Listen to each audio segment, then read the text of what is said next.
7, 6, 5, 4, 3, 2, 1, 0.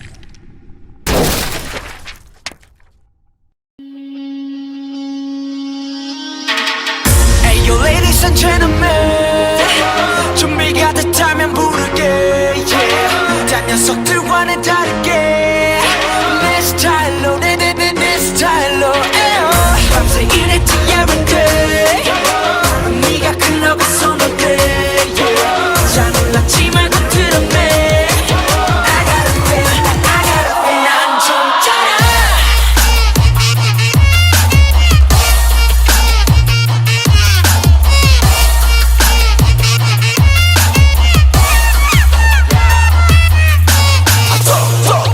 우리 연습실 땀내 봐도 한내 춤이 답해 모두 비실이 띠디리 띵띵이 띠디리드 나랑은 상관이 없어 cause 난 희망이 Selamat sejahtera, nama saya Siva Shankari, anak perempuan Mahindran. Saya dari kumpulan 3. Saya adalah pengacara kumpulan ini. Tajuk projek kami ialah Pantang Larang Masyarakat Cina sempena perayaan Tahun Baru Cina. Tema kami adalah memupuk semangat perpaduan antara kaum. Lokasi kami adalah Petaling Street, Chinatown, Kuala Lumpur. Objektif lawatan kami adalah untuk mengetahui dan mengenali adat resam kaum Cina di Malaysia. Seterusnya untuk mengenal pasti keunikan dan keistimewaan dan juga untuk mengenali Tahun Baru Cina yang dirayakan oleh masyarakat Cina di Malaysia dan yang akhirnya untuk menjelaskan lebih terperinci tentang amalan dan pantang larang masyarakat kaum Cina yang masih diamalkan sehingga kini. Cina merupakan perayaan penting bagi kaum Cina. Semasa Tahun Baru Cina, terdapat banyak juga pantang larang untuk mendapat keharmonian dan kesejahteraan hidup sepanjang tahun tersebut. Masyarakat Cina percaya bahawa sebelum perayaan perlulah membersihkan rumah bagi menyambut Tahun Baru Cina. Pada hari pertama semasa Tahun Baru Cina, menyapu lantai adalah dilarang. Menyapu lantai akan menyebabkan kehilangan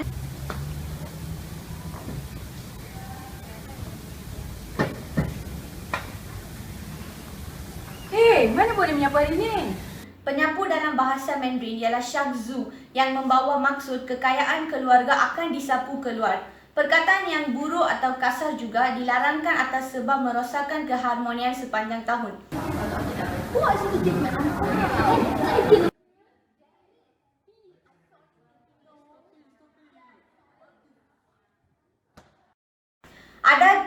Antara adat resam lain yang diamalkan termasuklah pemberian limau. Mandarin yang bunyinya kam dalam bahasa Mandarin sama dengan emas. Ini bermakna pemberian limau seolah-olah menghadiahkan emas kepada orang lain. Kuih bakul pula menjadi kemastian kerana ia menandakan semakin tinggi sama ada akan naik pangkat, tambah pendapatan dan sebagainya, dan juga digunakan untuk sembahyang. Antara perkara yang paling penting ialah termasuk perlu menjaga percakapan dan perlakuan baik. Sudah pasti perkataan tidak elok seperti mati dielakkan sama sekali.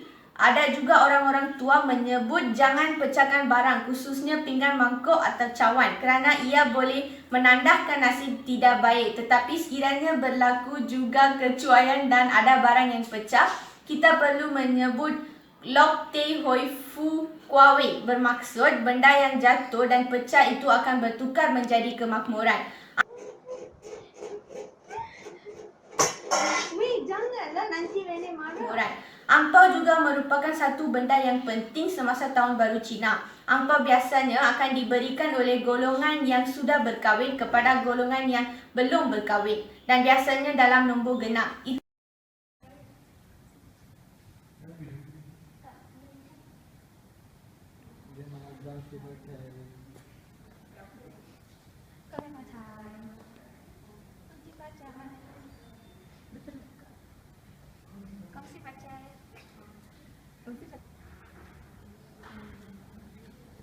Pantang larang untuk makanan dan pakaian masyarakat Cina pada Tahun Baru Cina. Tahun Baru Cina merupakan perayaan terpenting orang Cina bagi menyambut Tahun Baru dalam kalender Gemari Cina. Tahun Baru Cina melambangkan permulaan, titik permulaan dalam nasib dan kehidupan. Sebelum hari tahun baru bermula, anak saudara yang jauh akan kembali berkumpul. Biasanya tahun baru Cina akan berlangsung di rumah nenek moyang mereka. Tahun baru Cina dirayakan dengan jamuan, gisang dan kuih bakul.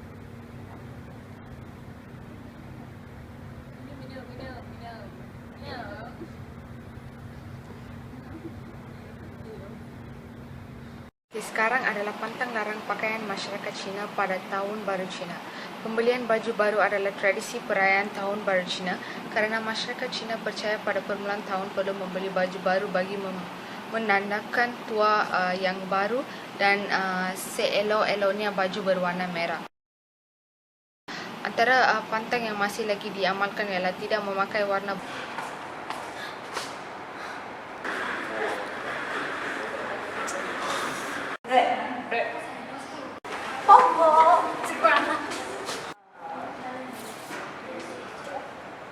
dan seelok-eloknya baju berwarna merah. Antara pantang yang masih lagi diamalkan ialah tidak memakai warna berkabung iaitu warna hitam dan warna putih. Sungguh pun kini kebanyakan remaja tidak lagi memakai pakaian tradisional seperti dulu. Ini tidak bermakna segala tradisi turut dilupakan. Mereka masih mengenakan pakaian berwarna merah dan mengelakkan pemakaian baju warna hitam kerana beranggapan ketika menyambut sesuatu perayaan mereka perlu kelihatan ceria.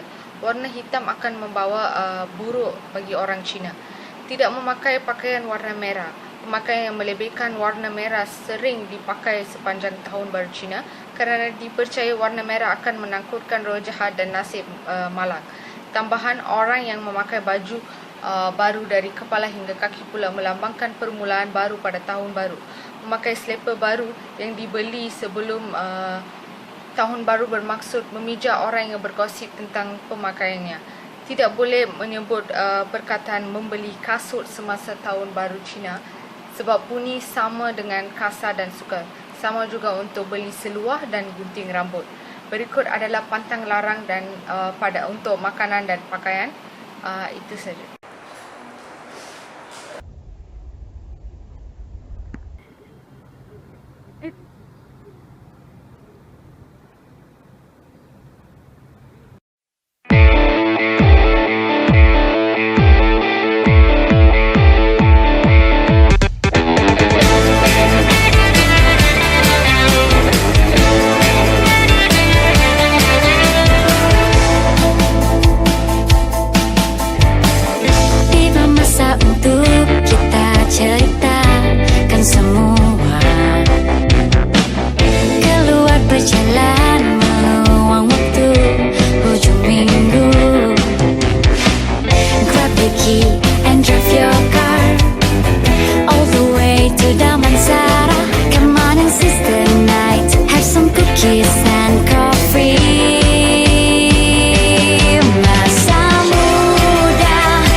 Perjalanan kita, saya ingin memberikan sedikit makluman mengenai Jalan Petaling ataupun lebih dikenali sebagai Chinatown.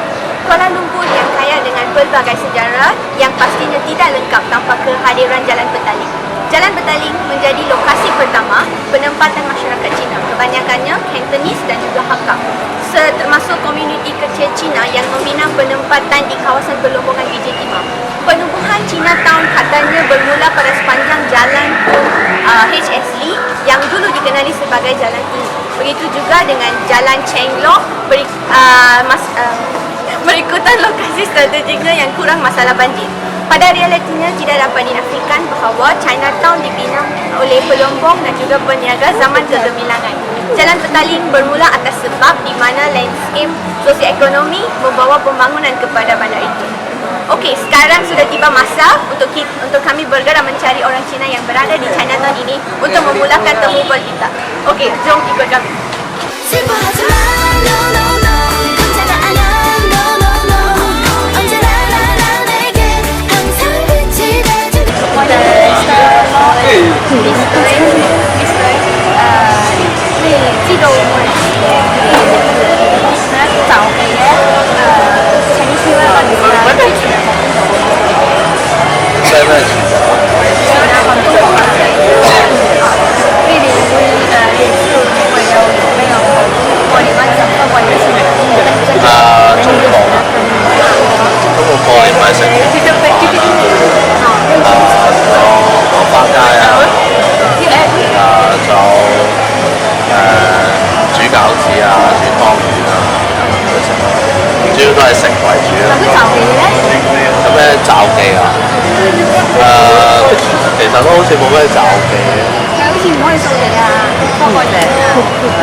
You're not supposed to wear dark colors, especially on the first 3 days of Chinese New Year. You're not supposed to wear dark colors, as it's like unlucky. And the second one, you can't sweep the floor because you're sweeping away all the lights. So yeah, that's the only taboos that I know.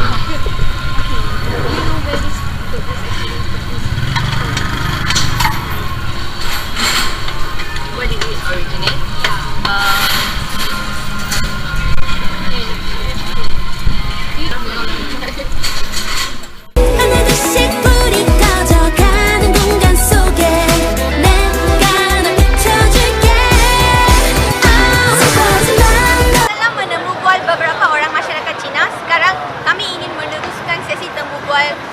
dengan menemu bual kaum masyarakat lain, iaitu kaum Melayu dan juga India. Don't think about it, just move your body. Listen to the music, sing oh eh oh. Just move those left feet. Sekarang sudah ada pesanan ni. Tahu tak? Anda tahu tak pasal pantang larang tahun baru Cina semasa diamalkan oleh masyarakat Cina pada masa ini? Apa yang saya tahu lah, kalau tengok iklan-iklan, biasanya orang-orang Chinese untuk sambut tahun baru, dia orang akan pakai semua warna merah. Dia tak ada warna lain. Dia orang warna merah. Tahu tak? Dari mananya datangnya pantang larang tersebut? Apa yang saya tahu, pantang larang tu akan datang kepada nenek moyang diorang yang sebelum-sebelumnya. Perasan tak? Dalam zaman sini, ada tak remaja muda yang masih mengamalkan pantang larang? Apa yang saya tengok, kawan Chinese yang saya kenal, ada setengah adat yang diorang amalkan, ada yang tak. Itu saja. Thank you.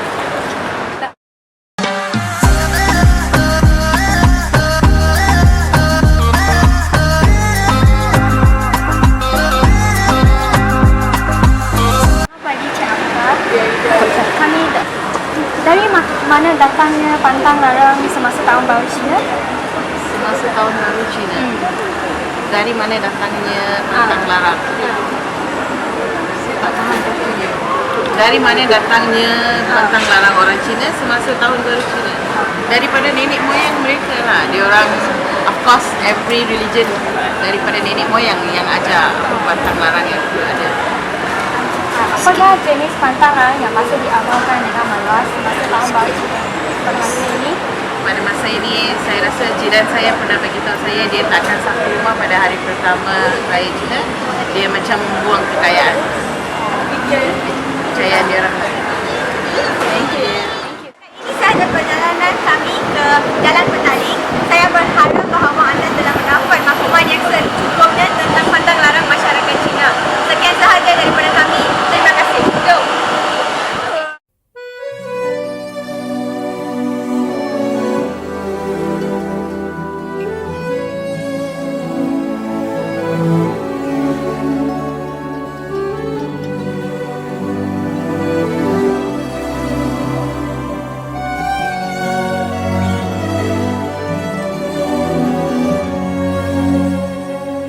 जन्म जन्म जन्म साथ चलना यूं ही कसम.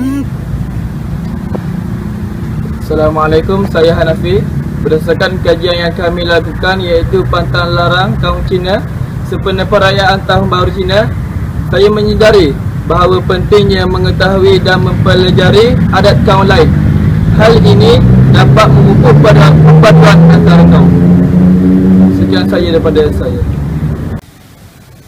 Assalamualaikum warahmatullahi wabarakatuh dan salam sejahtera. Saya Nur Syabila binti Ahmad dan saya Fatin Halindania binti Abdul Bar. Dalam kajian yang berkaitan dengan pantang larang masyarakat Cina sebelum perayaan Tahun Baru Cina ini, kami dapati bahawa kajian ini dapat membantu masyarakat agar lebih memahami dan mengetahui pantang larang dan budaya masyarakat Cina yang terdapat di Malaysia. Seterusnya, dengan mempelajari adat dan budaya kaum lain, kita dapat menyemat persefahaman antara kaum dan memupuk sikap saling hormat-menghormati. Betul? Selain itu juga, kajian ini dapat mempertekadkan kasih sayang dan kesetiaan masyarakat terhadap tradisi yang diamalkan oleh setiap kaum. Oleh itu, sebagai rakyat Malaysia, kita hendaklah menghormati setiap kepercayaan dan amalan yang dianuti oleh setiap kaum yang terdapat di Malaysia. Itu saja refleksi daripada kami. Terima kasih. Assalamualaikum dan selamat sejahtera. Nama saya Nurul Syahira binti Nazharuddin. Daripada kajian ini, saya telah mengetahui tentang pantang larang masyarakat Cina semasa perayaan Tahun Baru Cina, iaitu pantang larang mengenai pakaian, makanan dan sebagainya. Selain itu, daripada kajian ini juga telah membentuk satu perpaduan antara kami yang berbilang bangsa. Kami telah bekerjasama untuk menyiapkan projek. Assalamualaikum semua. Apa yang saya perolehi daripada projek yang kami lakukan bersama? Pertama, saya dapat melihat keunikan adat dan budaya kaum Cina itu sendiri semasa menyambut perayaan. Misalnya dari segi pakaian, makanan dan perlakuan mereka. Saya sebagai bangsa Melayu merasakan wujud semangat bersatu padu dan perpaduan di antara kami satu kumpulan. Kami yang berbangsa Melayu dan berbangsa India dapat mempelajari sedikit sebanyak budaya dan adat mereka semasa menyambut perayaan. Saya merasakan bahawa perbezaan tidak sepatutnya menjauhkan sesuatu kaum, malah sepatutnya merapatkan sesuatu kaum. Terima kasih. Salam sejahtera, saya Tam dari kumpulan 3. Daripada projek ini saya dapat mengetahui bahawa ramai remaja zaman kini jarang lagi mengamalkan pantang larang semasa Tahun Baru Cina, kecuali mereka yang berada di rumah bersama keluarga mereka. Pada pendapat saya, mereka patut mengekalkan tradisi ini kerana ia merupakan tradisi turun-temurun daripada nenek moyang kita lagi. Bagi saya pula, saya tidak mengetahui banyak tentang pantang larang tersebut. Tetapi ibu bapa saya masih mengamalkannya. Oleh itu, saya dapat banyak maklumat daripada mereka. Saya rasa pantang larang semasa Tahun Baru Cina ini sangat unik dan patut dikekalkan sehingga kini. Thank you. Assalamualaikum warahmatullahi wabarakatuh. Pengajaran yang saya dapati dalam menyiapkan tugasan yang bertajuk pantang larang orang Cina ini ialah yang paling penting sekali, kita mestilah menghormati antara satu sama lain, tidak kira apa jua bangsa dan agama kita. Selain itu, dalam menyiapkan tugasan ini, toleransi dan kerjasama amat penting untuk melancarkan segala kerja yang diberi. Setelah menyiapkan projek kami yang bertajuk Adat dan Pantang Larang Masyarakat Cina semasa Tahun Baru Cina, saya mengambil iktibar bahawa langkah yang paling berkesan untuk memupuk perpaduan dalam kalangan masyarakat Malaysia yang pelbagai kaum adalah dengan mempunyai ilmu yang tepat dan betul tentang adat dan kepercayaan masyarakat lain. Apabila kita mempunyai ilmu yang tepat dan betul tentang adat dan pantang larang masyarakat lain, kita tidak akan mempunyai pandangan yang buruk terhadap kepercayaan yang diamalkan oleh mereka secara turun-temurun. Secara tidak langsung, hal ini akan memupuk perpaduan antara kaum masyarakat Malaysia yang berpelbagai. Refleksi yang saya dapat dari projek ini adalah kita perlu mengetahui dan mengenali adat resam sesuatu kaum, dan melalui ini saya sebagai kaum India saya dapat mengetahui mengenai pantang larang kaum Cina dan juga mengenai Petaling Street. Saya harap anda juga telah mendapat informasi ataupun maklumat mengenai Petaling Street Chinatown dan pantang larang masyarakat Cina pada Tahun Baru Cina. Saya juga dapat tahu mengenai makanan, pakaian dan tradisi masyarakat Cina. Itu je, sekian, terima kasih. Assalamualaikum warahmatullahi wabarakatuh. Apa yang saya dapat di dalam kajian ini ialah saya dapat menambahkan lagi ilmu pengetahuan saya dengan lebih mendalam tentang sejarah yang terdapat di dalam perayaan Tahun Baru Cina dan dapat memupuk semangat kekitaan di kalangan rakyat Malaysia. Oleh itu, kita sebagai rakyat Malaysia haruslah berbangga kerana Malaysia kaya dengan pelbagai kaum, pelbagai perayaan dan sejarahnya yang tersendiri. Sekian, terima kasih.